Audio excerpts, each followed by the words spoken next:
On a souvent parlé de l'Afrique de l'Ouest comme étant le tombeau des missionnaires à l'époque des premières missions, au Nigeria en particulier, mais aussi avant cela en Sierra Leone et le long de la côte. Je voudrais vous parler de Mary-Paul Lieberman, un juif converti qui a été ordonné prêtre en France le 18 septembre 1841. Il a ensuite ouvert à la Neuville, près d'Amiens, le noviciat de la congrégation du Saint-Cœur de Marie qu'il vient de fonder. Ses premiers missionnaires rejoignent le Libéria dès septembre 1943. L'année suivante, à la demande du gouvernement français, Lieberman transfère la mission du Cap des Palmes à Assigny, en future Côte d'Ivoire, à 600 km plus à l'est sur la côte. Cette nouvelle station devient alors pour un temps la mission centrale des deux Guinées. Le 28 septembre de la même année, le père Bessieux, l'un des missionnaires de la nouvelle congrégation, arrive au Gabon et établit une mission répondant à un souhait papal vieux de 4 siècles. En 1848, après une période très difficile, les survivants des deux congrégations se rejoignent pour former la congrégation du Saint-Esprit et du Saint-Cœur de Marie. Cette période difficile, il s'agit là d'un euphémisme, était une période d'hécatombe. Les missionnaires arrivés dans ces contrées sont tombés très rapidement les uns après les autres, après avoir contracté différentes maladies liées au climat, le paludisme, la fièvre jaune et d'autres. Et c'était une hécatombe. Donc ils sont presque tous morts et les survivants ont dû joindre leurs deux congrégations. Le 20 juin de cette même année, le père Bessieux est nommé vicaire apostolique des deux Guinées et le Gabon devient alors le siège du vicariat, Dakar restant la résidence du coadjuteur de l'évêque vicaire. C'est à cette même époque, en 1854, que le jeune évêque français Melchior de Marion-Brézillac demande au pape la permission d'ouvrir une mission au Dahomey, qui était à l'époque encore laissé de côté. Ensuite, en 1862, Lagos, qui était alors un important centre esclavagiste, devient colonie britannique et le 17 février de cette même année, Borguero visite la ville et y implante une filiale de la maison de Ouida.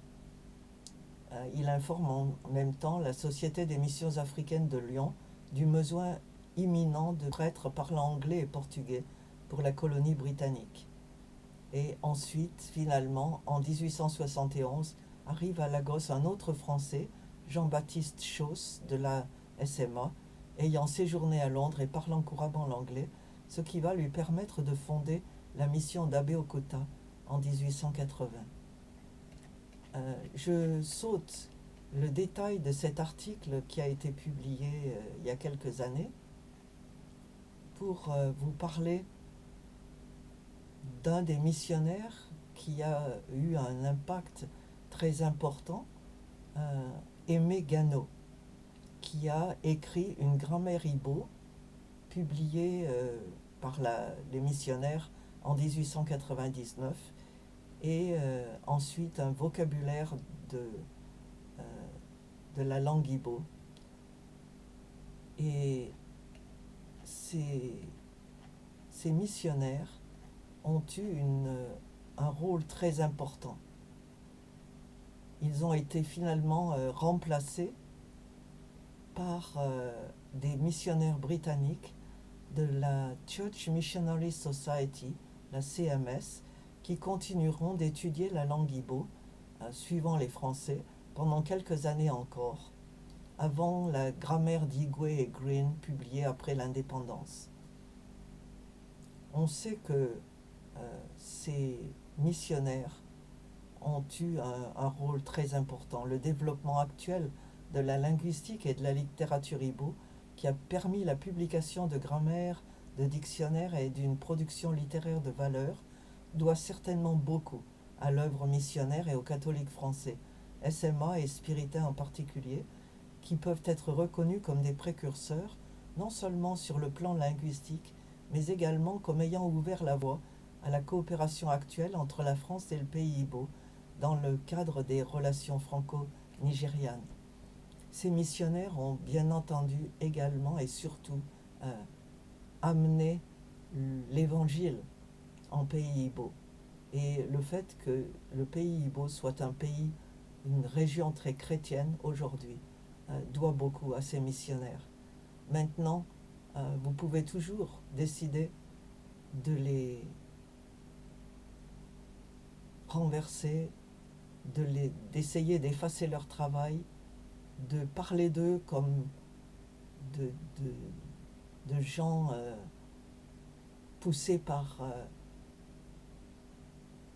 le désir d'effacer la culture des autres ou quelques autres péchés capitaux. Il n'en reste pas moins que ces missionnaires savaient en partant de chez eux qu'ils quittaient une vie relativement facile pour s'exposer à la mort. De nombreux missionnaires sont morts, quelquefois dans le bateau avant même d'avoir posé les pieds sur la terre africaine.